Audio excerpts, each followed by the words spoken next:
नमस्कार साथियों, स्वागत है आप सभी का आपके अपने YouTube channel Dhanraj short hand academy steno classes में। दोस्तों, आज का हमारा डिक्टेशन है गोपाल दत्त बेस्ट उच्च गति आशुलेखन अभ्यास 9 गति 80 शब्द प्रति मिनट। तो आइए स्टार्ट करते हैं आज के डिक्टेशन 5 सेकंड बाद।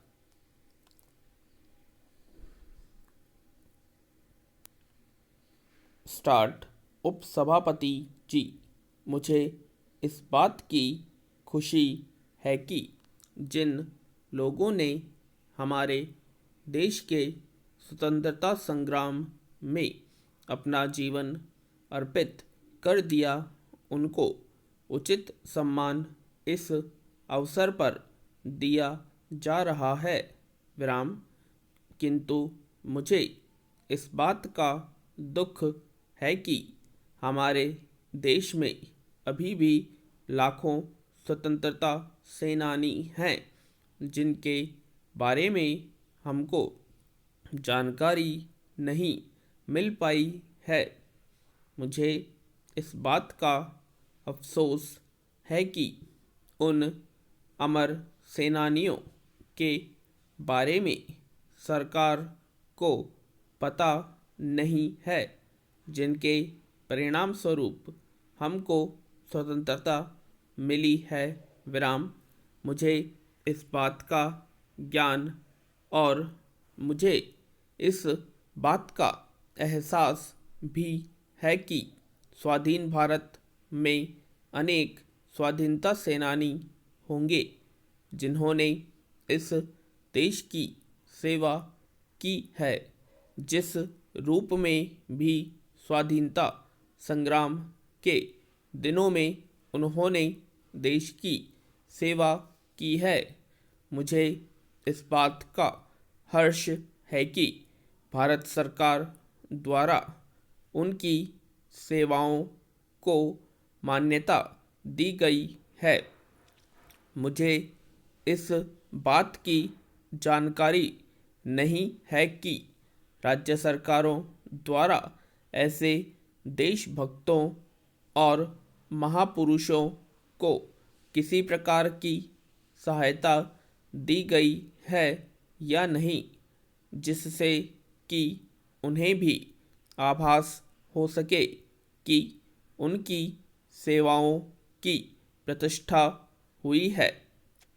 लेकिन मुझे इस बात का बड़ा फक्र है कि कई राज्यों में उनकी सेवाओं के फलस्वरूप उनको अनेक प्रकार की वित्तीय सुविधाएं मिली हैं। मैं समझता हूँ कि इससे भी आगे बढ़कर हमको उनकी सहायता करनी चाहिए। जो लोग देश के लिए अपने प्राण न्योछावर कर चुके हैं, उनके लिए हम श्रद्धांजलि अर्पित करने के सिवाय और कुछ नहीं कर सकते।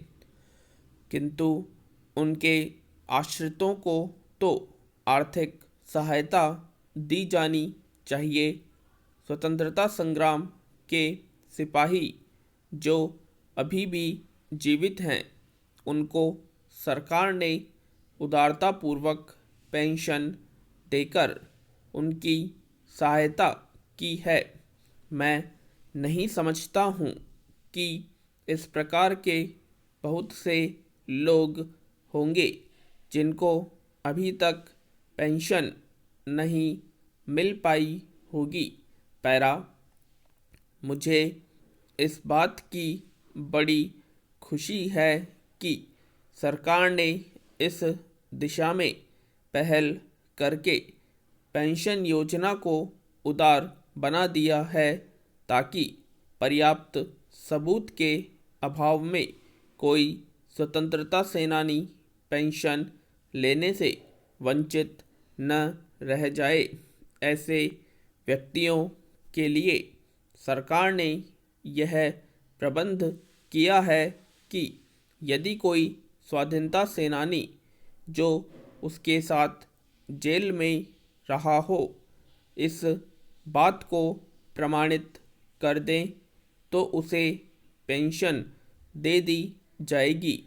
मुझे इस बात की आशा थी कि पेंशन की राशि महंगाई को ध्यान में रखकर निश्चित निश्चित की जाएगी और कम से कम या अधिक से अधिक राशि भी निश्चित कर दी जाएगी। मुझे इस बात की आशा थी कि पेंशन की राशि का समुचित आधार तय किया जाएगा, लेकिन मैं नहीं समझ सका कि इसका आधार क्या रखा गया है। मुझे इस बात की आशा नहीं है कि अभी इसको बढ़ा दिया जाएगा, लेकिन मुझे इस बात की आशा जरूर है कि भविष्य में सरकार इस बात पर विचार करेगी और इस योजना के फलस्वरूप बहुत से लोग पेंशन पाएंगे। विराम। तो दोस्तों, ये थी हमारी आज की गोपाल दत्त बिष्ट की उच्च गति आशुलेखन की अभ्यास 9 की डिक्टेशन, जो कि 80 शब्द प्रति मिनट की गति से बोली गई थी। और इस डिक्टेशन के साथ इस डिक्टेशन की कुछ महत्वपूर्ण आउटलाइंस भी दर्ज की हैं, आप इन पर भी एक बार देखें और उसके बाद डिक्टेशन करें। आशा करते हैं आप सभी को डिक्टेशन पसंद आएगी, तो प्लीज़ कमेंट बॉक्स में कमेंट करें। और अभी तक आपने हमारे चैनल को सब्सक्राइब नहीं किया है, सब्सक्राइब करें एंड वीडियो को लाइक और शेयर करना ना भूलें। धन्यवाद।